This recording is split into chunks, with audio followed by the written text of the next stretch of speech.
გამარჯობა, მოგესალმებით ყველას. მატრიცა თავისთვის უჩვეულოდ დროს გადის ეთერში. არჩევნებამდე 24 საათზე ნაკლები რჩება, რაც იმას ნიშნავს, რომ ყოველგვარი წინასაარჩევნო აგიტაცია აკრძალულია.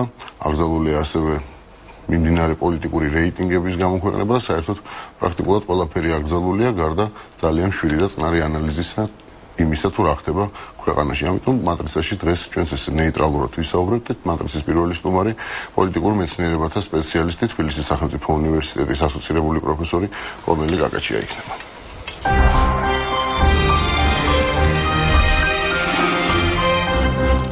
გამარჯობა კორნელი, მადლობა მოსვლისთვის. ეს რაღაცა მინდა კითხოთ.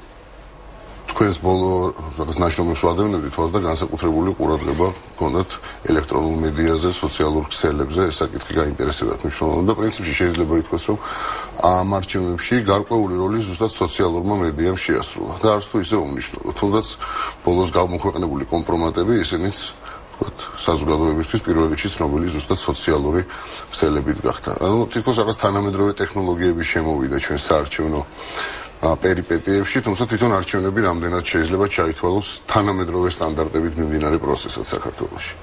პირველ რიგში მოგესალმებით.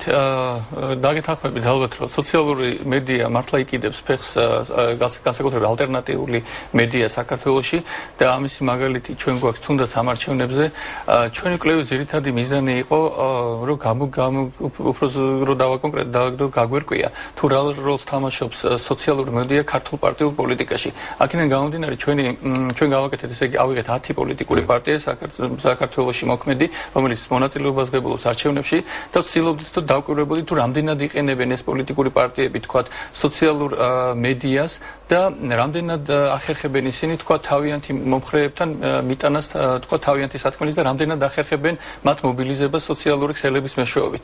ნუ ესე იგი ეს არის ჯერჯერობით, ესე იგი მთლიანად კვლევა არ არის დასრულებული, მაგრამ ჯერჯერობით მონაცემები რაც გვაძლევს საშუალებას, რომ პრინციპში ეხლა იყიდებს ფეხს სოციალური მედია, აქედან გამომდინარე ჩვენ პოლიტიკური პარტიების უმრავლესობა ჯერ კიდევ ყველას არ აქვს ბოლომდე თქვათ გააზრებული თუ რა მნიშვნელობა აქვს სოციალურ მედია ზოგადად. თუმცა ძალიან აქტიურია ხო ჩვენი სოციალური თვითონ მომხმარებლები პრაქტიკულად ბოლო პერიოდში თითქმის უკვე 1 წელია განსაკუთრებით ბოლო 2 თვის განმავლობაში, Facebook-ი, რომელიც ეს ყველაზე პოპულარულია, პრაქტიკულად მთლიანად პოლიტიკამ წაიღო, ხო? რაღაც ეს ბავშვებთან გადაღებული ლამაზი ფოტოები და ასე შემდეგ, თითქოს გაქრა ჩვენი კომპიუტერების ეკრანები. ამ კუთხით მართლა შეინიშნება გარკვეული წინსვლები, განსაკუთრებით Facebook-ზე, გამომდინარე იქიდან, რომ საქართველოში ფეხი ვერ მოიკიდა სხვა, თქვათ, იგივე Twitter-მა და თქვათ, იგივე ბლოგერობა, ისეთი პოპულარული არის, როგორც თქვა დასავლეთში, ხო? და ძირითადად Facebook-ზე გადავიდა აქცენტი და ჩვენ თუ გადავხედავთ დღევანდელ, თქვათ, Facebook-ს სივრცეს, ვხედავთ, რომ აქ მეტნაკლებად პარტიები და პოლიტიკური ლიდერები ძალიან აქტიურობენ, მათ შორის არის ეგრეთ წოდებული კომერციული რეკლამები, არის ასევე ყველაზე მთავარი რაც არის ფაქტიურად ის, რასაც ვერ ახერხებს ტრადიციული მედია, გამომდინარე იქიდან, რომ ტრადიციული მედია არის ძალიან პოლარიზებული, ესე იგი სოციალური მედია, ვინაიდან მას არ ყავს რაღაც შემზღუდავი, ასე ვთქვათ, განსხვავებით ტრადიციული მედიისგან, უფრო მეტ საშუალებას აძლევს, ვთქვათ, ადამიანებს გამოხატონ თავისი აზრი, გაანალიზონ რაღაცა, ვთქვათ, იგივე სოციალური მედია იძლევა იმის საშუალებას თუ გააკეთონ თქვათ კომენტარები, რაც სხვა დროს შეიძლება არ გააკეთოს ადამიანმა, ნუ ყველას ახლა არ შეუძლია თქვათ ტელევიზიაში და პრესაში თქვათ რაღაცა აქედან გამომდინარე, მაგრამ აი ადამიანს შეუძლია თავისი აზრი გამოხატოს თქვათ თავის კომპიუტერთან და ეს თქვათ მას უფრო ჩაანაცვლა სოციალურმა მედიამ, ეს ჩვეულებრივი მედიამ, თვითონ თქვით რომ თქვათ რაღაც მედიას გარკვეული შეზღუდვები აქვს რაღაცებიდან გამომდინარე, იქ სივრცე უფრო თავისუფალია, შესაბამისად სხვა როლი იტვირთა ხო სოციალურმა მედიამ ამაში. ჯერჯერობით ვერ ვიტყვით რომ ჩაანაცვლა, იმიტომ რომ ეს ყველაფერი დამოკიდებულია ქვეყნის განვითარებაზე. ნუ ჩვენ ჯერჯერობით ოფიციალური მონაცემებით, თქვათ, გაეროს მონაცემებით ყავს 1.300.000 მომხმარებელი და დაახლოებით აქედან 800.000-მდე არის Facebook-ის მომხმარებელი. რაც პრინციპში ისეთი პატარა ქვეყნისთვის, როგორც საქართველო არის, ცოტა არ არის, მაგრამ ჯერჯერობით ჩვენ ვიცით, რომ ძირითადად ეს მომხმარებელი არის დიდი ქალაქების მოსახლეობა, ხო?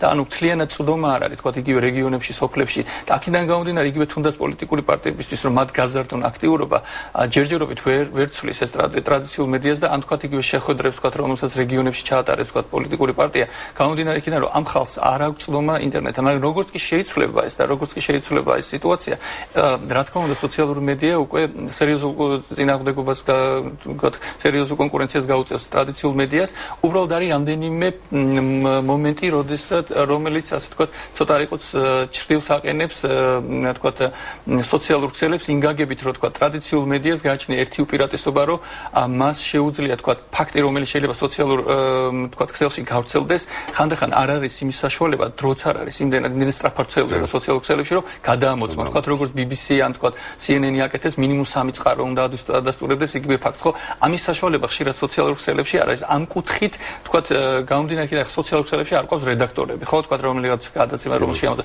აი აქ შეიძლება რაღაც პრობლემა არსებობდეს ამ კუთხით მაგრამ მას იმდენად დიდი უპირატესობები აქვს რომ ამ საკითხთან დაკავშირებით ალბათ მეტნაკლებად შეიძლება თვალის დავხვიჭოთ გამოვიდეთ ახლა სოციალური ქსელიდან და გავხედოთ რა ხდება გარეთ ესე ვთქვათ ერთის მხრივ გვაქვს რაღაც განვითარებული საზოგადოება გარკვეულწილად კიბერსაზოგადოება შეიძლება საკმაოდ აქტიური და ასე შემდეგ რაც მიუთითებს რომ ქვეყანა ვთქვათ პროგრესის გზაზეა და მეორე მხრივ ტრადიციული წინასაარჩევნო ვითარება ტრადიციული კამპანიები როგორ შეაფასებთ რამდენად ჩანს რომ ქვეყანა რაღაც პროგრესს განიცდის ბოლო 20 წლის განმავლობაში ხო ისევ მიტინგი ისევ ქუჩაში დგომა ისევ საქართველოს გაუმარჯოს რაღაცები არ იცვლება თითქოს ამ ქვეყანაში და ეს მოჯადოებულ წრეზე დავდივართ ну ხა მთლიანობაში თუ შევხედავთ ხო ხა თუ 20 წლის განმავლობაში გადავხედოთ რა თქმა უნდა იცვლება შეიძლება ჩვენ გვიჭირს ამის აქმა მაგრამ საზოგადოება იცვლება და რა თქმა უნდა ხანდახან უკეთესობისკენაც ხო თუმცა არის ხანდახან მომენტები როდესაც ესე გონია რომ გარკვეულწილად რაღაც თითქოს ეს სადღაც შენ მოისმინე უკვე და სადღაც უკვე იყო მე გეტყვით მაგალითად ესეთი ფრაზა თქვა ჩვენ დაახლოებით ერთი თაობის ადამიანები ვართ და ალბათ გემახსოვრებათ ახლა 80-იანების ბოლოს 90-იანების დასაწყისში და სულ იყო ფრაზა რომ ერთხელაც გავიჭიროთ ხალხო ერთხელაც გამოვიდეთ აი ხა დავდგებით და გუშინაც იგივე იყო ეს ალბათ ბოლო ჩვენი გამოსვლა ბოლო ჯერ დავჭირდა ქართველებს ქუჩაში გამოსვლა და ამის მერე ეს აღარ იქნება ხო აი როგორც აღმოჩნდა 25 წელმა აჩვენა რომ არა ქუჩაში გამოსვლა ისევ დავჭირდა ისევ იგივე მოთხოვნით პრინციპი კი შეიძლება ეს დავაბრალოთ იმას რომ ჩვენ დემოკრატია რა თქმა უნდა ეხლა ჯერჯერობით ხოლმე და ასე თქო ტრანზიტულ პერიოდშია სიმართლე გითხრა ეხლა მე მესმის რომ როცა ამას ამბობ ნუ ხალხი შეიძლება რაღაცნაირად უკმაყოფილო იყოს რომ სანამდე შეიძლება ეს ტრანზიტულ პერიოდში ვიყოთ ხო ტრანზიტი შეიძლება 20 წელიწადი გავიდეს ნუ რაღაც ხო ნუ ყოველ შემთხვევაში მაგრამ ფაქტი არის რომ ჩვენ არა ვართ ჯერჯერობით თქვა ჩამოყალიბებული პოლიტიკური კულტურაც თქვა ჩვენთან რაც არ უნდა თქვა ვამტკიცოთ რა თქმა უნდა უკეთესობისკენ იცვლება ნელ-ნელა მაგრამ ჯერჯერობით არ არის თქვა იმ დონეზე თქვა როგორც შეეფერება თქვა ჩამოყალიბებული თქვა დემოკრატიულ ქვეყანას და აი ამ ვთქვათ რომ ვიქცევით ისე როგორც არ შეგვეფერება თუ არა ვარ ჩამოყალიბებული დემოკრატია და ვიქცევით ისე როგორც შეგვეფერება მე მგონი რომ ბოლოს ხო აშკარად ფაქტია რომ ჩვენ არა ვარ ჯერჯერობით ამას მე მგონი ყველა აღნიშნავს მათ შორის საქართველოს მეგობრებიც რომ ჩვენ რა თქმა უნდა მიმართულება სწორი გვაქვს მეტნაკლებად თქვა გეზი აღებული მაგრამ ამას გარკვეული დრო ჭირდება იმიტომ რომ თაობების სვლა უამრავ სხვა რაღაცასთან არის იგივე მენტალიტეტის ცვლილებასთან დაკავშირებით და აქედან გამომდინარე ეს სწრაფად ეს ალბათ მოსალოდნელი არც იყო თუმცა მე მესმის რომ ქართველები მოუთმენელი ერი ვარ და გვინდა რომ სწრაფად გავიაროთ ეს მე არ დაგეთქვი აქ მოუთმენლობაზე არ არის საუბარი მაგალითად ჩემი თაობა რომელიც ახლა დაახლოებით 40 წლისა ამ ფარგლებში ხო მეტნაკლებად წარმოიდგინეთ თქვა 87 წლიდან 88 წლიდან ანუ როდესაც ჩვენ ვიყავით 14-15 წლისები ჩვენ მუდმივად ამ რეჟიმში ვცხოვრობთ მიტინგი ქუჩაში გამოსვლა აქცია და პრინციპში შეიძლება ითქვას რომ აი ეს 25 წელი არის ჩვენი ცხოვრების 25 წელია და ჩვენ მოცხოვრების 25 წელმა ყველაზე პროდუქტიულმა ყველაზე საინტერესომ ხო ვიდრე 15-დან 40 წლამდე როდესაც ადამიანს რაღაც მისწრაფებები გაგინდა რაღაცა გააკეთო მუდმივად ამ ფონზე გაიარა შესაბამისად დავიღალეთ არის ალბათ ის იყო გვინდა რომ ხო დამთავრდეს ახლა ეს ამბავი და ვიცხოვროთ უბრალოდ ჩვენც რაღაც მოვიცალოთ რაღაცისთვის ასე რომ აქ ეს არ არის რაღაც სულსტრაფობა იმიტომ რომ შეიძლება სულსტრაფობა არის ხო ძალიან ესეთი ფრაზაა რომ ისტორიისთვის 25 წელი ისტორიისთვის არაფერი არ არის მაგრამ კონკრეტული ადამიანისთვის 25 წელი მისი ნახევარი ცხოვრებაა ხო მესამედი მაინც კი ადამიანისთვის ალბათ ესე არის მაგრამ სახელმწიფოსთვის ალბათ დამეთანხმებით რომ 20 წელი დიდი არ არის გამომდინარე იქიდან თუ საიდან თქვა დაიწყო საქართველოს და რა პირობებში მოუხდა ჩვენ არ უნდა დაგვაუწყდეს რომ ასევე საქართველოს გამოიარა ნუ ძალიან турბულენტური პერიოდი განსაკუთრებით სამხედრო რომელიც ჩვენ დავკარგეთ ფაქტიურად ამ 20 წლიდან თქვა 10 მინიმუმ ხო როგორც ესე დაკარგული ქონდა ანუ რეალურად რეალურად ჩვენ ასე თქვათ მეტნაკლებად რაღაც ალბათ მეორე 10 წელიწადი იყო რომელიც ასე თქვათ ცოტა ესეთი გააზრებულად შედარებით გააზრებულად ალბათ ვიცხოვრეთ ხო აქედან გამომდინარეც არის რომ გაუჭირდა თქვათ თუ გადავხედა ჩვენს მეზობელ ქვეყნებს თქვათ იგივე ალბათ ბალტიისპირეთის ქვეყნებს ხო საქართველოს ძალიან გაუჭირდა ეს პროცესი გაიწელა ეს პროცესი და ნუ ამს თავისი ახსნა აქვს ალბათ რომელსაც ნუ რა ვიცი თქვათ პოლიტოლოგები და სპეციალისტები ამაზე ბევრ საუბრობენ სხვადასხვა მიზეზები შეიძლება თქვენ არ მიხსენეთ რა ჩემი ვერსია ის არის რომ ნუ საქართველოში ჯერჯერობით მაინც მიუხედავად იმისა კი ვცდილობთ რომ თქვათ რაღაცნაირად დავამკვიდროთ რომ და ვცდილობთ რომ მოვიშოროთ ეგრეთ წოდებული პოსტსაჭოთა მენტალიტეტი მაგრამ ფაქტია რომ ჩვენი თაობა თუნდაც თქვენი და ჩემი თაობა ხო ჩვენ მაინც საბჭოთა პერიოდში აგვეზარდეთ მიუხედავად იმისა ჩვენ შეიძლება თქვათ არ ვიყავით თქვათ პარტიული მუშაკები რაღაცე მაგრამ აი ამ გარემოს ჩვენ რა თქმა უნდა ვერ გავექცეოდით აქედან გამომდინარე იმისათვის რომ შეაშენო თავისუფალი საზოგადოება გჭირდება ცოტა სხვა თაობის ადამიანი ნუ ეს არ ნიშნავს ახლა რომ ის არ გამიგოთ თვითონ რომ ახსენდება თქვათ იგივე ჩვენი მოქმედი ხელისუფლების ქმედებები ხო ანუ ისინიც როდესაც მოვიდნენ თქვათ ძალაუფლება აიღეს ესე ვთქვათ და ქვეყანა ჩაიბარეს ზუსტად ანალოგიურ თეზისებს ავითარებდნენ ხო რომ რაღაცა უნდა შეიცვალოს საჭიროა ახალი თაობა ჩვენ გვაქვს რაღაც ბნელი წარსული რომელიც მოგვწევს ის უნდა მოვიცილოთ და ასე შემდეგ ანუ ხელისუფლების როლი თქვათ ამაში ზოგადად რამხელა შეიძლება რამდენი უნდა აიღოს თავის თავზე ხელისუფლებამ საზოგადოების მოდერნიზაციის თვალსაზრისით ჯერ ეს კითხვა გავია ნუ ალბათ ნებისმიერ ხელისუფლებას აქვს გარკვეული როლი იმაში რომ თქვათ რაღაცნაირ ყოველ შემთხვევაში ბიძგო საზოგადოებას თქვა სწორი მიმართულებით. რა თქმა უნდა, ახლა მე შორს ვარ იმაზისგან, რომ თქვა ხელისუფლება შეუძლია ესე გარდატეხა მოახდინოს, უცებ ესეთი რამე არ ხდება, ან თუ ხდება, ძალიან მტკივნეულად ხდება. ზუსტად ისე როგორც საქართველოში იყო. ანუ მიუხედავად იმისა, რაც არ უნდა კეთილშობილური მიზნები გამოძრავებდეს და თქვა ჩვენ თუ გადავხედოთ ცნობილ მაგალითებს, რომელსაც თქვა იგივე ამ ხელისუფლების ლიდერები და ხშირად იყენებდნენ იგივე თქვა ათათურქის რეფორმები, რომელსაც ხშირად თქვა მუსირებს საქართველოში, ხო? ეს არ იყო ადვილი, ეს იყო ძალიან მტკივნეული მოვლენა თურქეთის იმდროინდელი საზოგადოების უბრალოდ განსხვავება ის არის რომ იმ პერიოდში თქვა ათათურქის პერიოდში რო ყოფილიყო ესე თქვა ეს მასმედია გავრცელებული რაღაც ალბათ ჩვენ გავიგებდით საშინელ ისტორიებს თუ როგორ ირღვეოდა თქვა უფლებები თქვა იგივე ანბანი შეუცვალა და შეცვალა ადამიანმა ხო შეცვალა მთლიანად თურქების თქვა პოლიტიკური ცნობიერება რასაც დაჭირდა რამდენიმე ათეული წელიწადი რომელიც ძალიან მტკივნეული იყო თურქებისთვის ხო და ასევე საქართველოშიც ესეთი სიტუაცია რომ ეხლა რაც არ უნდა ხელისუფლება სიტუაცია შეცვლილ რომ ესე იგი ლიდერს და ხელისუფლება შეუძლია რაღაცნაირად ოდნავ რაღაც წაეხმაროს, მაგრამ თვითონ საზოგადოება თუ არ აყვა ამას, ხო, სხვანაირად ეს არ გამოვა და აი იმ კუთხით, ნუ ყველა ხლეჩა საქართველოში, ან ლიდერს ჰქონდა დადებითი მისწრაფებები, მაგრამ საზოგადოება იყო, თქვა, არ ვიცი, რეტროგრადული და მათ არ მოიგონეს. არა, ეს ახლა ხშირად ახლა ესე უნდა წარმოაჩინო, რომ აი არ უნდა ამ ხალხს ჩვენ წინ მიყავს, მაგრამ ესენი უკან გვეჭირა. არა, პირიქით, უბრალოდ პრობლემა იყო დაშვებული, რამდენიმე შეცდომა იყო დაშვებული კომუნიკაციასთან დაკავშირებით. იმისათვის რომ დემოკრატიის ერთ-ერთი ნიშანი არის რომ ესე იგი მუდმივად უნდა ჩააბარო ამორჩეველს თქვათ ეს რა ქვია ანგარიში ხო და ამასთან დაკავშირებით ხშირად ხდებოდა ნუ ხშირად ალბათ ეს საუბრის გამოუცდილობითური საფუძველზე ყოველ შემთხვევაში რომ არ ხდებოდა ეს კომუნიკაცია საზოგადოებასთან შესაძლოა თქვათ იგივე იმ რეფორმებთან დაკავშირებით რომელიც შეიძლება ხო ხელისუფლებას ჰქონდეს ნებისმიერ ხელისუფლებას ხო საჭირო არის ახსნა ჯერ უნდა თქვათ უნდა აიხსნას ესა თუ ის პრობლემა რისთვის ჭირდება შემდეგ უნდა იყოს საზოგადოებრივი დებატები ამან შეიძლება მე მესმის რომ ამან შეიძლება ბევრი დრო მოითხოვოს ხშირად აჭიანურებს ეს პროცესი მაგრამ ეს არის დემოკრატიის გარდაუვალი პროცესი რაც ხშირად საქართველოში სხვადასხვა მიზეზების გამო ვერ ხდებოდა დრო არის კრიტიკული საერთოდ ხო ჩვენ დროზე დავიწყეთ აქ საუბარი და დრო არის კრიტიკული ფაქტორი ამ შემთხვევაში ანუ ერთის მხრივ მართლაც მე გეთანხმებით რომ თქვა რეფორმების გასატარებლად ხშირ შემთხვევაში საჭიროა რაღაც ძალაუფლების კონცენტრაცია ეს არ არის ახალი თეორია ხო რაც უფრო მეტი ძალაუფლებაა კონცენტრირებული ერთ ადგილას მით უფრო მარტივად ატარებს ის რაღაც გადაწყვეტილებას და მით უფრო სწრაფად აკეთებს ამას მეორე მხრივ გვებულობთ იმას, რასაც გვებულობთ. ხო, სწრაფად მიღებული გადაწყვეტილებები ხშირ შემთხვევაში იწვევს უკმაყოფილებას, იმიტომ რომ არ იყოს თუნდაც ის დებატი, არ მოხდა ამ თემის განხილვა, არ მოხდა ამ თემის შესწავლა და სპეკულაციების დონეზე გადადის და ყველას მოგვიშვენი ენას გვართმევენ, სამშობლოს გვართმევენ, მამულზე კატასტროფულ რეგისტრში როდესაც გადადის, ხო? დიალოგი.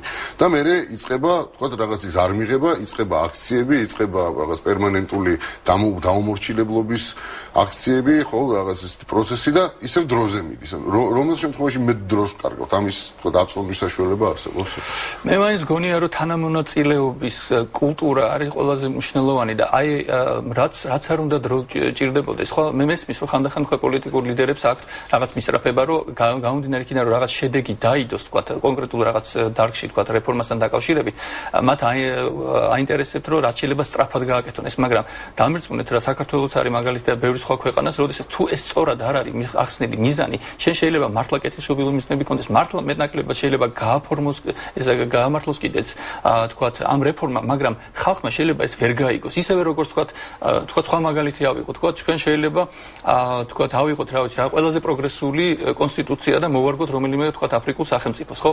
ეს კონსტიტუცია ვერ იმუშავებს, იქ თუ საზოგადოება არ არის მსად ამ კონსტიტუციის მარტო ის რომ თქვა ჩვენ ესე რა ქვია კონდეს რაღაც ყველაზე პროგრესული კონსტიტუცია და კანონები არ იმუშავებს თუ საზოგადოებას არ აქვს ის რაღაცნაირად გააზრებული და რა თვითონ საზოგადოება თუ არ არის მზად. ზუსტად ესეთივე სიტუაცია იყო ამასთან დაკავშირებით და აი აქედან გამომდინარე საზოგადოებაში ალბათ ყოველთვის იყო არსებობს ეს პრობლემა რომ რაც უფრო ჩართულია საზოგადოება მით უფრო დიდი არის ასე თქვა უკუ რეაქცია და რაც უფრო მე მესმის რომ ხანდახან ხშირად შეიძლება რომ ეს უკუ რეაქცია არ იყოს თქვა სასიამოვნოდ მოსასმენი ნებისმიერი ხელისუფლების არავის არ სიამოვნებს თქვა ლანძღვის და რაღაცის მოსმენა და შეიძლება ადამიანი მართლა სრულიად არადამსახურებულად ლანძღავდეს, მაგრამ ეს არის დემოკრატიის ერთ-ერთი შემავალი ისა, იმიტომ რომ თუნდაც ამ ლანძღვაში ის ადამიანი სწავლობს რაღაცას და მომავალში უკვე მეორეჯერ რო ისა, ხო, ის ესე აღარ იქცევა, ხო, მაგრამ ეს ჩვენ უნდა გავიაროთ, თუ არ იქნება ესეთი კომუნიკაცია, რა თქმა უნდა, მაშინ აი სივრცე იხურება, ხო, და აი სივრცე როგორც კი იხურება, მე როცა ჩართული არა ვარ ამ პროცესში, ხო, ხდება ჩემი გაუცხოება და აი ეს არის სერიოზული პრობლემა ჩვენ საზოგადოებაში. საზოგადოებაზე საუბარი გავაგზავნოთ 2 წუთში, რეკლამას გამოვაცხადეთ თუ შეიძლება ეთერში, ზუსტად 2 წუთში დავრუნდებით. პოლიტიკურ მეცნიერებათა სპეციალისტი, თბილისის სახელმწიფო უნივერსიტეტის ასოცირებული პროფესორი კორნელი გაგაჩია არის მატრიცის სტუმარი, საუბრობთ საზოგადოებაზე უკვე რეკლამის შემდეგ.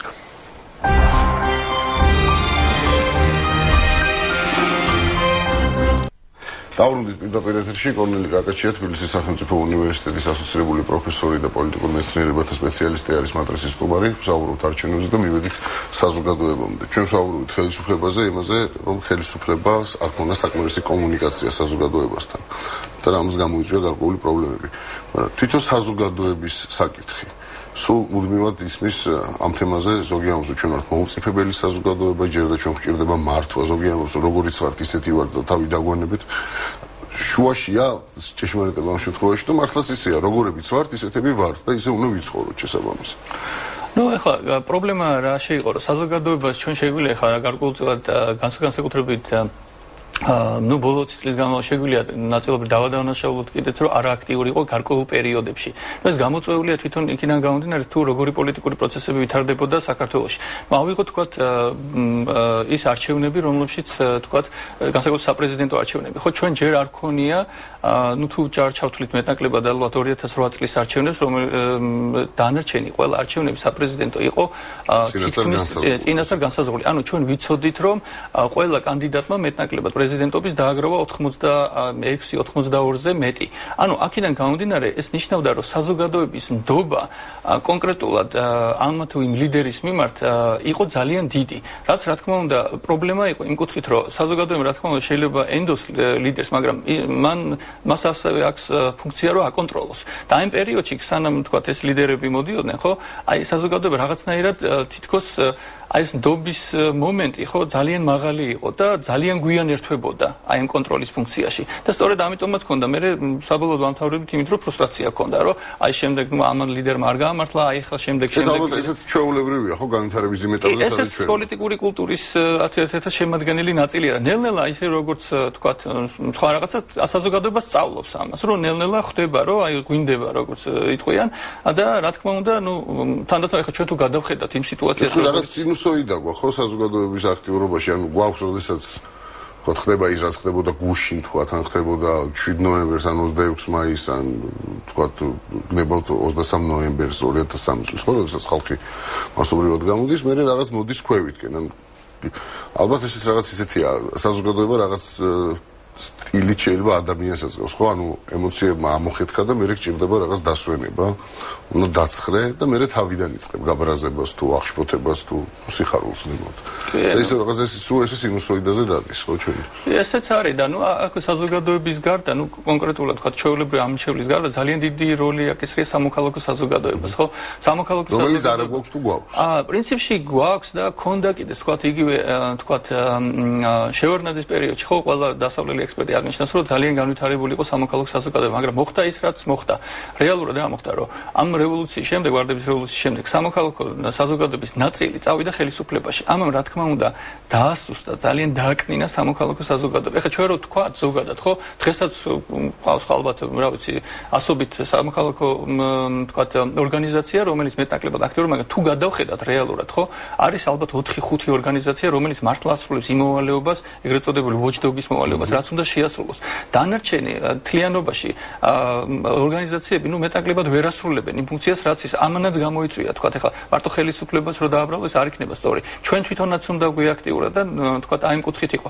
აქვე იყო გარკვეული შეცდომები თქვა დასავლეთის მხრიდან ამასთან დაკავშირებით, იმიტომ რომ დასავლეთში ჩათვალეს, რომ რადგან ესე იგი ხელისუფლებაში მოვიდნენ ის ხალხი, ვისაც ისინი ეხმარებოდნენ ამ სანამ რევოლუცია მოხდებოდა, ჩათვალეს, რომ ესე იგი საქართველოს ჭირდება დახმარება გვჭირდება ხელისუფლებას და არა თქვა სამოქალაქო საზოგადოებას და იმას არ მიაქცია არავინ ყურადღება სამოქალაქო საზოგადოება როგორც კი სუსტება, ხო? ეგრევე იწყება ის პროცესები, რაც თქვა შემდეგ ცუდ ტენდენციაში გადადის. და აი აქ ეს მე მგონი აი ეს შეცდომაც იყო, რომ ერთი პერიოდი თქვა დასავლეთის სახელმწიფოები პირდაპირ ცდილობდნენ, რომ დახმარებოდნენ გამომდინარე იქიდან, რომ საქართველოში დაიწყო რაღაც სახელმწიფო სისტემის რეფორმები, ეხმარებოდნენ მხოლოდ ხელისუფლებას და აი ამ დროს მოადუნეს რაღაცნაირად დახმარება. აი ეხლა ბოლო წლებში უკვე ამას მიხვდნენ, მაგრამ ცოტა არ იყოს ესე თქვა დაგვიანებული არის პროცესი. დასავლეთზე რადგან საუბრობთ, დასავლეთის როლი ჩვენს პოლიტიკურ პროცესებში, ალბათ ამის გადაჭარბება ძნელია ზოგადად, ხო? არჩევნები და ეხლა დასავლეთი. ისევ ყველაზე დიდი ესე ვთქვათ, საფრთხე კი არა, მოლოდინი თუ უკუმოლოდინი, ყველა კითხულობს და რა სიტყვის დასავლეთი. და რა სიტყვის დასავლეთი? რა უნდა თქვას დასავლეთმა ჩვენ არჩევნებზე? რა მოლოდინია? ჩვენს რეალობაში გვაქვს ესეთი სიტუაცია, რომ უკვე გუშინ იყო საუბარი, რომ არ არის გამორიცხული, რომ თუ ვთქვათ, რაღაც არჩევნებზე მოხდა რაიმე ექსცესი, ისეთი და დასავლეთმა ამაზე თვალი დაჰუჭა, უკვე საქართველოში იმატებს ანტიდასავლური განწყობილებებიც კი აქამდე საუბრობთ თითქოს მისულები.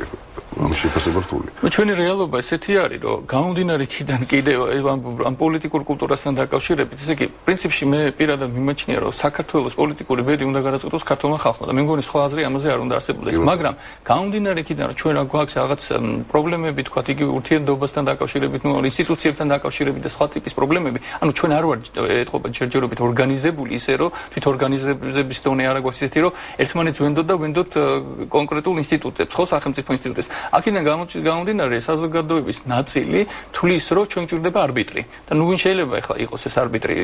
ზოგადად იქნება საერთაშორისო თანამეგობრობა, მაგრამ საერთაშორისო თანამეგობრობა კონკრეტულად შედგება გარკვეული აქტორებისგან, თქვა საერთაშორისო ორგანიზაციების იქნება EUTO, GAERO, კონკრეტული სახელმწიფოები, ევროკავშირი, შეერთებული შტატები და გამომდინარე იქიდან, რომ საქართველოს თქვა ძალიან აქტიურად ეხმარებოდნენ დასავლეთის სახელმწიფოები, ჩვენ მიგვაჩნია, რომ სწორედ ისინი არიან ობიექტური, მეტნაკლებად ობიექტური აქტორები. ესეც ცოტა არ იყოს ეხმარებოდნენ წინა კითხვაზე პასუხში თქვენ მზადეთ, რომ დასავლეთმა გარკვეულწილად აქცენტი ზუსტად სახელმწიფოსთვის დახმარებაზე გადაიტანა. ეხლა რთულია, ხო, სახის შენარჩუნებაზეც მიდის საქმე. წარმოიდგინეთ, რომ მე ვაჭმევდი ესე ხატოვნად რო ვთქვათ, წლების განმავლობაში რაღაცას, რომელიც ბოლოს მონსტრი აღმოჩნდა, ვთქვათ. ან არ აღმოჩნდა, ხო? ის მონსტრია, მაგრამ ჩემი მონსტრია, ჩემი გაზრდილია.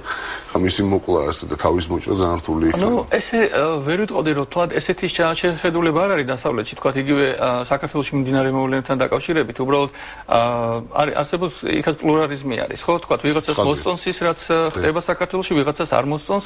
აქედან გამომდინარე, ასე თქვათ, ესეთი ერთსახოვანი მიდგომა საქართველოს მიმართ, როგორც ესეთი არ არსებობს, მაგრამ მთლიანობაში რაც არის აი ამ არჩევნებთან დაკავშირებით საინტერესო, რომ თვითონ დასავლეთის ძალიან ბევრმა თქვათ მოღვაწემ, საელჩოების წარმომადგენლებმა უკვე განაცხადეს, რომ იმათაც უკვე ეშინიათ პასუხისმგებლობის აღება კონკრეტულად თქვათ საქართველოში მიმდინარე მოვლენებთან დაკავშირებით. ამერიკამ ხელები დაიბანა. კი, არა მარტო შეერთებულმა შტატებმა, სხვა სახელმწიფოებმაც თუ ჩვენ აი დავაკვირდებით ბოლო დღეს გაკეთებულ განცხადებებს, ყველამ რაღაცნაირად თითქოს ხელი შეაწმინდა EUTO-ს. ანუ ყველა ელადება EUTO-ს დასკვნას. აი EUTO-ს დასკვნის შემდეგ დავდებთ თქვათ ჩვენ დასკვნებს. ანუ ყველა ეს რუსები როგორც ან ყველა ის არის EUTO-ზე. აი სწორედ ეს არის პასუხი იმასთან დაკავშირებით, რაც თქვენ მითხარით, რომ არც ერთ სახელმწიფოს არ სურს თუნდაც გამომდინარე მე ყველა სახელმწიფოს აქვს საკუთარი ინტერესები, რა თქმა უნდა, მათ შორის დასავლეთ და არ სურთ რომ რაღაცნაირად მათი განცხადება წინ უსწრებდეს და რაღაც ლეგიტიმიზაცია მოახდინონ ან ერთი ან მეორე ძალის და ამანაც უბიძგა მათ. ეს თვისობრივი ცვლილებაა ამ შემთხვევაში თუ არ არის? რა თქმა უნდა, გამომდინარე იქიდან რომ აი სწორედ რამ შეიძლება მე არის კითხვა, რამ შეიძლება გამოიწვიოს ესეთი თქვათ შეჩერება, ხო, ჩვენ გვახსოვს წინა არჩევნებში, მიუხედავად იმისა, რომ არც ისინი იყო იდეალური და შორს იყო იდეალიზმი და პირდაპირ ვთქვათ, მაინც პრაქტიკულად ერთმანეთს ასწრებდნენ ლეგიტიმაციას. ეხლა რაღაც შეჩერებულია ეს პროცესი, როგორც თქვენ მზანი EUTO-ს დაბრალდა ყველაფერი, ესე ვთქვათ, EUTO-მ თქვა პირველი სიტყვა და მე ჩვენსაც ვიტყვით. ანუ ის რაღაც დაამუხრუჭეს ესე რომ ვთქვათ, რატომ? რა იწვევს ამას? სხვადასხვა მიზეზები არის ალბათ, იმიტომ რომ ზოგადად დასავლეთ დაინტერესებულია საქართველოს იყოს სტაბილურობა. ნუ თქვა წინათ შეიძლება სტაბილურობა დემოკრატია. არა, სწორედ ამაზე მინდა რომ გამახვილ ყურადღება, რომ სტაბილურობა, მაგრამ შემდეგ აღმოჩნდა რომ პრინციპში გამომდინარე იქიდან საზოგადოება არის პოლარიზებული, ეს საკმაოდ კარგად ისმით. გამომდინარე აქედან ეხლა სტაბილურობა არ იქნება. არა, სტაბილურობა იქნება იმ შემთხვევაში, თუ არსებობს კონსენსუსი, შიდა კონსენსუსი. აქედან გამომდინარე ზოგადად საერთაშორისო თანამეგობრობის მისაღებია, რომ საქართველოს მეტნაკლებად დაძლიოს წარმატებით აი ეს არჩევნები და შეინარჩუნოს სტაბილურობა. გამომდინარე ჩვენი მიზნებიდან, თქვათ იგივე ევროატლანტიკურ სივრცესთან დაკავშირებით, ევროკავშირთან თქვათ დაკავშირებით, ანუ ყველა დაინტერესებულია, რომ საქართველოში მეტნაკლებად მოხდეს აი რაღაც სტაბილურობის შენარჩუნება, რომელიც დაფუძნებულია პლურალიზმზე. სწორედ და ასევე და ზოგადად საერთაშორისო თანამეგობრობა დაინტერესებულია, რომ საქართველოს შედგეს როგორც ელექტორალური დემოკრატია. ანუ აქამდე ჩვენ სამწუხაროდ სხვადასხვა მიზეზების გამო ჩვენ არ ქონდა ხელისუფლების გადაცემა ერთი ხელისუფლებიდან მეორეზე. ანუ ხშირად ხდებოდა ეს რევოლუციების მეშვეობით, გადატრიალების მეშვეობით და ეხლა ჩვენ გვაქვს უნიკალური შანსი, რომ სწორედ ეს მოხდეს და აი იმის მოლოდინში არის მთლიანობაში საერთაშორისო თანამეგობრობა. აქედან გამომდინარე, რა თქმა უნდა, ისინი ცდილობენ, რომ რაღაცნაირად ხელი შეუწყონ აი ამ რაღაცნაირად ამ კონსენსუსს საზოგადოებრივს, იმიტომ რომ ყველა მიცის, რომ შეიძლება ამ კონსენსუსის შედეგად თქვათ რაღაც დადგეს ის შედეგი, რომელმაც შეიძლება თქვათ გაწელოს რაღაცები დროში, შეიძლება რეფორმები, უამრავი რაღაც, მაგრამ თლიანობაში ეს მე მგონი თლიანობაში ხელს შეუწყობს საქართველოს როგორც აი დემოკრატიული სახელმწიფო ჩამოყალიბებას იმ შემთხვევაში თუ შედგება ეს კონსენსუსი. თუმცა ეხლა დღეს შეიძლება ვიღაცას მოეჩვენოს რა აი იმ პირობებში, როდესაც ესეთი პოლარიზებულია ხო ქვეყანა, რომ როგორ შეიძლება ამაზე ლაპარაკი, მაგრამ ეს მე მგონი ჩემი პირადი აზრი რომ გარდაუვალია. ჩვენ ასევე არ უნდა დაგვაუწყდეს, რომ ასევე პოლარიზებულია თქვა შეერთებულ შტატებში დღეს საარჩევნო გარემო, მაგრამ ეს არ ნიშნავს რომ არჩევნები თავდება და ეს ხალხი ჩვეულებრივად ცხოვრობს საკუთარი ცხოვრებით და ისინი რა თქმა უნდა მეტნაკლებად რა ქვია თანამშრომლობენ იმ საკითხების გარშემო, რომლებიც მათ აერთიანებთ, იმიტომ რომ ჩვენ არ უნდა დაგვაუწყდეს, რომ ჩვენ ვართ ამ ქვეყნის მოქალაქეები და ერთად უნდა ვიცხოვროთ. ჩვენთან ნუ ყოველთვის ესეთი ფართომასშტაბიანი არჩევნები მაინც რაღაც არმაგედონად აღიქმება, ხო, ბოლო დღეა პრაქტიკულად. ხა ხვალ არის აი ბოლო დღე, ხვალ გადაწყდება ყველაფერი. ხვალ გადაწყდება მოგვიწევს თუ არა შემდეგ აი მე როგორ ამბობენ, ხო, აი როგორი ამაზე უნდა თქვა თუ არის ზუსტად რომ ჩვენ უარი უნდა თქვა ნულოვანჯამიან თამასზე რომ აი თქვა მაინც და მაინც თქვა ერთმა პარტიამ უნდა მოიგოს ან მეორე მე მესმის რომ არჩევნებია და პოლიტიკოსები გარკვეულ ცდუნებას ვერ უძლებენ გამომდინარე იქიდან რომ ყველა პოლიტიკოსს უნდა რომ რაც შეიძლება მეტი თქვა მობილიზება გაუკეთოს თქვა საკუთარ მომხრეებს და დარწმუნოს მაგრამ ასევე ჩვენ უნდა ვიცოდეთ რეალობა ხო რეალობა არის ზუსტად სხვადასხვანაირი შეიძლება შედეგი ცხოვრება გაგრძელდება სამშაბათს რა თქმა უნდა და აქედან გამომდინარე აი ეს არის მთავარი და რაღაცნაირად თუმცა ქართულ პოლიტიკურ სპექტრში აი ეს პრობლემა გვაქვს რომ როგორც წინა არჩევნებში თქვა ამ საპრეზიდენტო არჩევნებში ალბათ გახსოვთ ხო რომ თუმცა ხა ჩაგერჭრების მაპატიეთ არ არის გასაკვირი იმიტომ რომ ორი მთავარი ძირითადი პოლიტიკური ძალა ოპონენტს ნუ ბნელეთის მოციქული ალბათ ყველაზე რბილი ეპითეტია რასაც ადარებენ ერთმანეთს შესაბამისად ამიტომაც არის ეს განცდა რომ თქვა ბოროტება და სიკეთე ებრძვის ერთმანეთს რომელ მხარესაც არ უნდა წარმოიდგინო თავი ორივე ჯგუფის მიმდევრები თვლიან რომ მეორე მხარე აბსოლუტური ბოროტებაა და მისი მხარე აბსოლუტური სიკეთე ანუ რაღაც მითოლოგიზებულ ბრძოლაში შევიდით ჩვენ და არა პოლიტიკურ დებატებში ამ შემთხვევაში. რა თქმა უნდა ესე არის, მაგრამ ყველა საინტერესო რა არის, რომ მიუხედავად იმისა, მე შეიძლება ახლა თქვა ბევრი არ ეთანხმებოდეს იმ სოციოლოგიური გამოკვლევებს, რომლებიც ჩატარდებოდა. კი, რაღაც, მაგრამ მთლიანობაში საზოგადოების თქვა მეტნაკლებად უმრავლესობა ჯერ კიდე არ ქონდა, ნუ აი სულ მოვლენებამდე დაწყებებით საკუთარი გადაწყვეტილება ჯერ კიდე არ ქონდა მიღებული. ეხლა ჩვენ არ ვიცით ამ დღეებში როგორ იყო და როგორ განვითარდება ეს მოვლენები, ალბათ ამათ ნახავთ, მაგრამ ყოველ შემთხვევაში ეს მიუთითებს, რომ აი მიუხედავად იმისა, რომ თქვა ჩვენ ვცდილობთ რაღაცნაირად პოლარიზებას საზოგადოებას, მაინც ვერ მოახერხეს პოლიტიკურმა ძალებმა საბოლოოდ, რომ მთლიანობაში, ანუ მოსახლეობის უმრავლესობა მაინც ჯერჯერობით გადაწყვეტილი არ ქონდა, აი თქვა ბოლო 15 დღის დღემდე. ანუ ეს კიდევ ასევე მე მგონი ერთ-ერთი მნიშვნელოვანი მომენტი არის ამ არჩევნებიდან გამომდინარე. დადებითი მომენტი. ალბათ, მე მგონია რომ დადებითი. ძალიან დიდი მადლობა კორნელი კაკეჩია, თბილისის სახელმწიფო უნივერსიტეტის ასოცირებული პროფესორი, პოლიტიკურ მეცნიერებათა სპეციალისტი, ეკომატრიცის სტუმარი. გადაცემის შემდეგ ნაწილში განვუწევთ საუბარს არჩევნებზე, კვლავ ნეიტრალურ ადამიანთან, მალხაზ რუსაძე, მხატვარი, დიზაინერი, ფოტოხელოვანი. რეკლამის შემდეგ.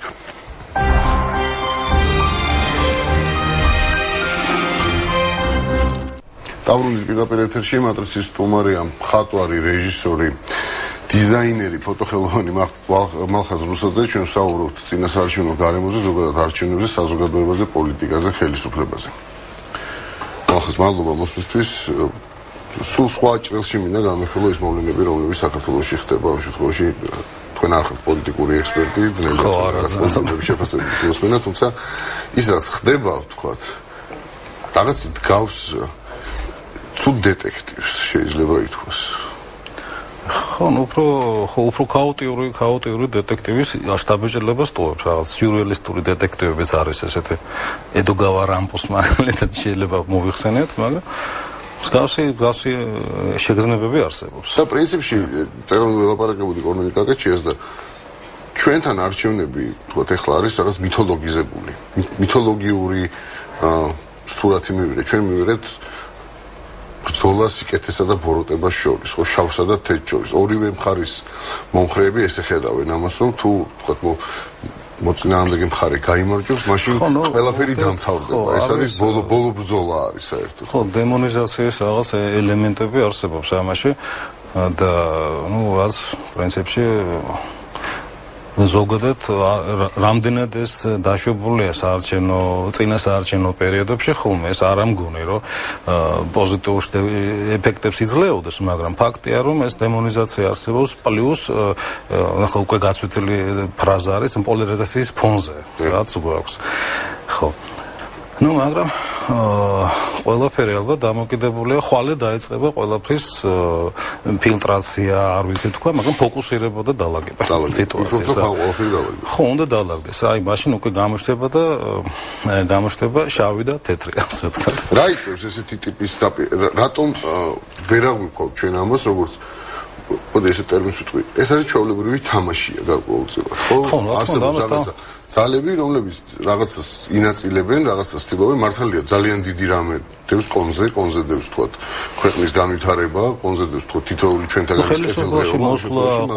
აი ეს არის რაღაც თითქოს და ეს არის ხო ყოველწლიური პროცესი არჩევნები, ჩვენ ვერ გაგვაკვირები, მაგრამ ყველა არჩევნები გადადის აი მითოლოგიურ ბრძოლაში. რა იწევს ამას, რა ეს ესეთ რა, ხა ზოგადად რო თქვა, რომ ადამიანთა საზოგადოება ყოველთვის ისტორიულად, ალბათ ქვისხანიდან მოყოლებული არსებობს რაღაც გარკვეულ თამაში. ეს არის თამაში, ეს ჯერ დავიწყოთ იქიდან, რომ ცხოველისა და ადამიანის განსხვავება, პირველი რითაც განსხვავდება ხელოვნებაში ყოფნა. ადამიანი ხელოვნებაში იმყოფება. იმდენად რამდენიც იწყებს თამაშს. თამაში ახლა ცხოველებშიც კი რაღაც ჩანასახის მდგომარეობაში არსებობს. ანუ ის რაღაც არტისტული თამაში. მაგრამ ადამიანი თამაშობს სულ გამოდმებით, იმიტომ რომ ჩვენ თამაშობთ რას? ახლა ჩვენ შეიძლება არ გვეთამაშება საერთოდ, მაგრამ წესერ ადამიანს, ბოროტ ადამიანს, აგრესიულს, ან ზედმეტად კეთილშობილს, ან საერთოდ არ ვიცი, ეს როლი გვაქვს მორგებული, ნიღაბი გვაქვს მორგებული. და ხო და აი ეს წინასაარჩევნო დაპირებები, წინასაარჩევნო მოძრაობა, ასე ვთქვათ, აი რომელშიც შედის პიარი, შედის ხელოვნური გარკვეული დარგები არის ამოქმედებული. ეს ყველაფერი არის აი სწორედ თამაშის გასამდიდრებელი, რაც შეიძლება ეფექტურად წარმოჩნდეს ამომრჩევლის წინაშე. და მოგეხსენებათ ახლა ძალიან ხშირად კონკრეტული ქმედების უკან ან დევს, ან ვიცით რომ მართლა რაღაცა დევს, ან დევს რაღაც ილუზორული ძალა, ან თუნდაც ძალის ილუზია დევს უпроსტად, ძალის ასე ვთქვათ ესთეტიზირებული ძალა დევს, ან რაღაც ამდაგვარი და ამის მიხედვით უკვე ჩვენ ასე ვთქვათ ელექტორატი ამ შემთხვევაში, რაც არ უნდა გვეძახონ, მასა, ასე ვთქვათ, უყურებთ, ვარჩევთ ან ლიდერს. შეიძლება ეს ლიდერი იყოს ილუზორული. ამ შემთხვევაში, მაგრამ ილუზია იყოს აბსოლუტურად მიტანილი, ჩემი ილუზია არის რა ეს როგორ განავითარებს თავის ქმედებებს, ეს უკვე დამოკიდებულია ალბათ შემდგომ პოლიტიკურ ვითარებაზე, ეკონომიკაზე, პოლიტიკურ ურთიერთობაზე რეგიონში, მეგარეგიონში და ასე შემდეგ. რაც უფრო გჯერა იმ ილუზიის, მით უფრო მტკივნეულია მისი მსხვერპლობა. თქვა, ეს სამყარო ინგრევა. ყოველთვის, როდესაც მოტყუებული ადამიანი უკვე დემორალიზაცია რას ნიშნავს? მთელი ჩვენ ვიცით მაგალითად დემორალიზებული საზოგადოება, ახლა ცოტა ძალიან შორი ისტორიული მაგალითი, როდესაც ისლანდიაში ახლა ვიკინგები სამივე ტომი ცხოვრობდა, რომ დასახლდნენ აითვის ეს და შურისძიებები, სისხლისღვრა, კლანთა შორის დაპირისპირება, ეს იყო ჩაკეტილები იყვნენ სივრცეში, ვერსად ვერ გარბოდნენ. ამიტომ მოიხარშნენ ბოლომდე, მაგრამ ის ვიკინგები დაიპყრო ევროპა და აზანზარებდა ყველა მაშინდელ ცივილიზებულ სამყაროს. სულ რაღაც რამდენიმე ასეული წლის შემდეგ ერთმა გზადაბნეული ალჟირელი მეკობრეების ხომალდმა დაიპყრო. ეკიპაჟმა რა გამოვედნენ ეს მეკობრეები კუნძულს და დემორალიზებული ადამიანები აღმოჩნდნენ ერთი ხომალდის ისა რა ქვია მსხვერპლი რა. აი ეს არის დემორალიზაციის ესეთი ფორმა არის, ხო? რატო მოხდა? რაღაცა მოხდა, რაღაცა ხდება მათი საზოგადოებაში. ხო, აი ეს ყოველთვის მკვნეულია. ბოლო ვიდეოებზე მინდა გითხოთ, ხო? მოახდინა ამას საზოგადოების დემორალიზება. ყველაფერი რაც ჩვენ ნახეთ. ესეთ ხო, რაც ნახეთ, ესეთ ახლა ეს დემორალიზება არ მოახდინა. ამან პირიქითაც მე მგონი ცოტა ესეთი საპროტესტო მუხტი ჩაიდოა მაშინ. ახლა შეიძლება ითქვას, რომ რაღაცა ასე ვთქვათ, აი შენელებული მოქმედების რატომ ჭირდება მუდმივად აი ესეთი ტიპის რაღაცა მოვლენა თუ შემთხვევა თუ ინციდენტი რომ რაღაცა ხასიათზე მოვიდეთ, ხო? თითქოს საკმარისი მოდი თავი დავანებოთ, ცუდია თუ კარგი, ვთქვათ, არსებული ხელისუფლება. საკმარისია თუნდაც ის რომ მის ხელისუფლებაა. ეს უკვე საკმარისია, ნებისმიერი ხელისუფლება არის ცუდი, ხო? ხელისუფლება არის ძალადობის სახელმწიფო ზოგადად ძალადობის დაკანონებული ფორმა და ნებისმიერი მოქალაქის ამ შემთხვევაში შეგვიძლია ვთქვათ მოვალეობა იბრძოლოს ამ სახელმწიფოს წინააღმდეგ. საქართველოში ეს უნდა ჟღერს, იმიტომ რომ ჩვენთან სახელმწიფოებრიობა რაღაც განსაკუთრებულ რანგში აყვანილია. თუნდაც ეგ რა ფენომენია, რატო გვაქვს ეს შიმშილი ამ სახელმწიფოებრიობა და სახელმწიფოებრივი აზროვნება, რაღაც ესეც სიტყვებს რატო ვიყენებთ ესეთში? რას ნიშნავს ეს ყველაფერი?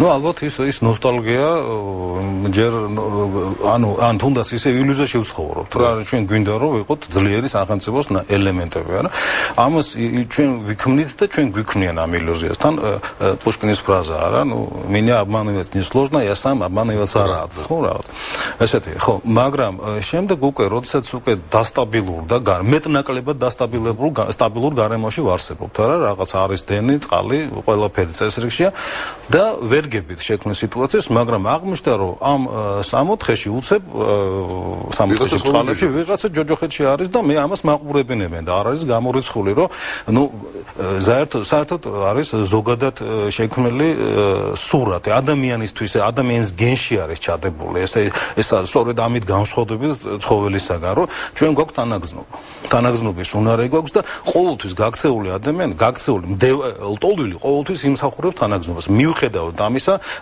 აწერტილიდან რა მიზეზით არის გამოქცეული არა სანამ ბეწერტილამდე მიაღწევს სადღაც შუაში სადღაც შუა მონაკვეთში ეს მსხვერპლია და მას ესაჭიროება დახმარება, თანაგზნობა მაინც ან ხელის არ შეშლა მაინც რაღაცამდე ჩვენი შესაძლებლობიდან გამომდინარე. ხო და აი ყოველთვის ესე იგი, როდესაც უყურებ ძალადობის ფაქტს, არასოდეს არ ახარ მოძალადის მხარეს. მიუხედავად შეიძლება შურისმაძიებელია, ჩვენ ხო არ ვიცით არა, მაგრამ მაინც ჩვენ ვართ ყოველთვის იმ ადამიანის მხარეს, ვინც ამ შემთხვევაში გდეი ატაკს. ფიგურალურად მას ვქნათ, ვინც გასესხლიანებულია. ხო რა, მაგალითად შეიძლება კონტექსტიდან ამოვარდნილი ახლა შეურაცხყოფა მე ვაგინო ვიღაცას საპასუხოში, მაგრამ დამინახეს მე რომ ვაგინებდი, ის უკვე უმანკოა და კრავია, ასე ვთქვათ. ხო, აი რაღაც ესეთი წრეზე ტრიალი ფსიქოლოგიური განწყობებისა არსებობს. პრაქტიკულად ჩვენ ბოლო და ამიტომაც ეს ხო და უკაცრავად რომ ეს თანაგზნობა და ამ დროს საპროტესტო ზითად შეუძლიათ რომ თანაგზნობა გამოეხატათ იმ ხალხისადმი იყო პროტესტის შექმნილი სიტუაციისადმი ყოველთვის არის გამშველებელია რა მიუხედავად იმისა რომ გამშველებს ორი ხდება ხო მაგრამ ყოველთვის არის გამშველებელი მაგას არის ახმად როგორ ფიქრობთ საზოგადოებაში რომ ის რაც მოხდა ციხეში ეს არის დიდი სისტემის ნაწილი. ამაზე მუდმივად მიდის ლაპარაკი, მაგრამ საზოგადოება თუ არ გქოს, ეს არის აქ არ არის ლაპარაკი, რომ ეს არის სააკაშვილის ხელისუფლების მინუსი, მხოლოდ და მხოლოდ ეს არის დიდი და ძლიერი სახელმწიფო აპარატის ბოლო. ამით მთავრდება როგორც წესი. რაც მე ძალაუფლებას მივცემთ ჩვენ სახელმწიფოს, რაც მე ვენდობით მას და რაც მე ჩვენ ფუნქციას გადავაბარებთ, მით მეც წაგვართმევს ის არის ეს საქმე.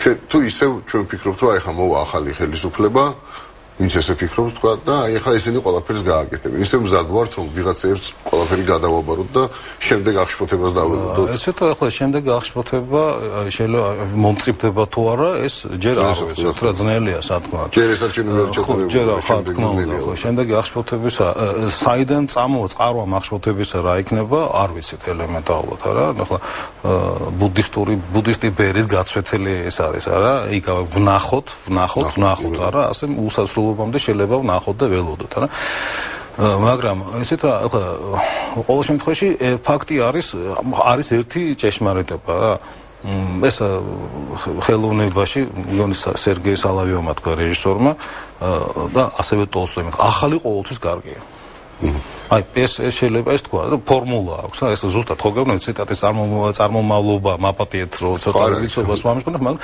ახალი ყოველთვის კარგია ჩვენ ვართ ახლა იმ მდგომარეობაში როდესაც სიახლე გვჭირდება პრინციპში ხო ხო ნუ არა მარტო ელემენტარულად კარგია კონკრეტულ პრაგმატულად სიახლე გვჭირდება ჩვენ კი სიახლე ტოვის ახალი ნაბიჯის გადაგმა გვჭირდება ეს არის ელემენტარულად არა მარტო საზოგადოების არამედ და სახელმწიფოს საზოგადოების ერის განვითარების ჩვეულებრივი გზა არის აბსოლუტურად ფიზიოლოგიური პროცესთან შეიძლება გავაიგივოთ.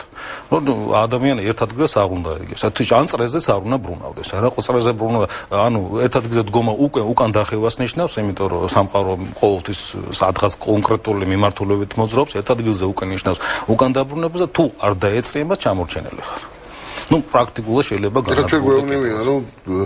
ეხლა რაც თქვენ თქვით, ზუსტად იგივე რიტორიკას იყენებს ამ შემთხვევაში საქართველოს პრეზიდენტი, როდესაც ამბობს, რომ ეხლა არის არჩევანი მომავალსა და წარსულს შორის. ხო, როგორი არის მომავალი და როგორია წარსული? ეხლა ეს კიდე წარსულის ანალიზი ჯერ ადრეა და მომავლის ანალიზიც კიდე მასე აი მოდით ესეთ იმას ხატოვნად რო ვთქვა რა ჩვენი მდგომარეობა რას გავს ახლა ალბათ ესეთ ლათინურ ამერიკაში და მექსიკაში სადაც ყურეში არიან ის ადგილობრივი ინდიელებს რიტუალი აქვს და მექსიკელებს 200 მეტრის სიმაღლის კლდიდან ხტებიან ზღვაში და როდესაც გამოთვლილი აქვს მათ მიქცევა და უნდა გადარჩეს რაღაც წელიწადში ორჯერ აკეთებენ ამას იჩაუქეში ჯიბრებენ ჭაბუკები და ჩვენი მდგომარეობა დგას ჰაერში გამოკიდებული ინდიელების მდგომარეობას რომ მას წარსული აღარ აქვს და მომავალი ჯერ არ აქვს ხო აი ხო ყველაფერი ნისლშია რა ტუმანდა всё ტუმანდა მაგრამ ნახტომი უნდა გააკეთეს მაშინ აი რასაკეთებ კლდეზე გაჩერებული ან რასაკეთებ თუ არ მოქმედებ ანუ ის რო კიდია ჰერში ეს იმას ანიშნავს რომ მან არ იმოქმედა ან არ მოქმედებს არა ხო აი ფაქტია რომ ჰაერში უნდა დავეკიდო თუნდაც არჩევანი უკვე გააკეთებული რომ გადამხდარა არჩევანი მან უკვე გააკეთა და როგორც მინიმუმ ჰაერში კიდია რა მაგას გეშინიათ რომ შეიძლება ამ არჩევნებს მოყვეს არეულობა, როგორ ხედავთ, თქო, აი წმინდა თუნდაც რიტორიკა რაც არის, თქო, ორივე მხარის. ამობერო ძალიან რადიკალურად გახლეჩილია ჩვენი საზოგადოება. ეს არ არის ახალი ამბავი ჩვენთვის, მაგრამ ეხლა როგორ ესეთ როგორ გითხრათ, ისევ და ისევ ყველაფერი მაშინ რა ქვია, ბურუსია მოცული, მაგრამ როგორ მე არ მინდა თქვა, რომ დენთის სუნი ტრიალებს. ეს მსგავსი მე ვერ გძნობ ამას და ეს არ არის, იმიტომ რომ გონიერება ორივე მხარეს უნდა რაღაც გარკვეული პრაგმატული გონიერება მაინც. სულთა არა, იმიტომ რომ მე ემოციას დავიქვემდებარე მხოლოდ იმიტომ, რომ მე ჯობია მეც არ წავაგო. ან უარესად არ წავაგო რა. ხო და არ ვიცი, ნახოთ ყველაფერს. არის საფრთხე, რომ ბევრად მეტი წავაგოთ, ვიდრე არჩევნებში წაგება ამ შემთხვევაში. ხო, რა თქმა უნდა, ეს უკვე ჩვენი პოლიტიკური მდგომარეობით და გეოპოლიტიკური მდგომარეობით და ვითარებით, რომელშიც ვარ, ჩვენთვის დამოუკიდებელი იქნება ნებისმიერი ესეთი ფართო სახის კონფრონტაცია. მიდიხართ არჩევნებში? აუცილებლად. იცით თქვენი არჩევნები? აუცილებლად. ეს ყველაფერი ხვალ დილის 8 საათზე ვიქნები საარჩევნო უბანში ყველა ვარიანტში. ძალიან დიდი მადლობა მალხაზ რუსაძე, მხატვარი, რეჟისორი, დიზაინერი, ფოტოხელოვანი იყო მატრიცის სტუმარი. მე გემშვიდობებით ზუსტად 7 საათამდე 7-ზე მატრიცა ჩვეულებრივ გავა ეთერში. საღამომდე.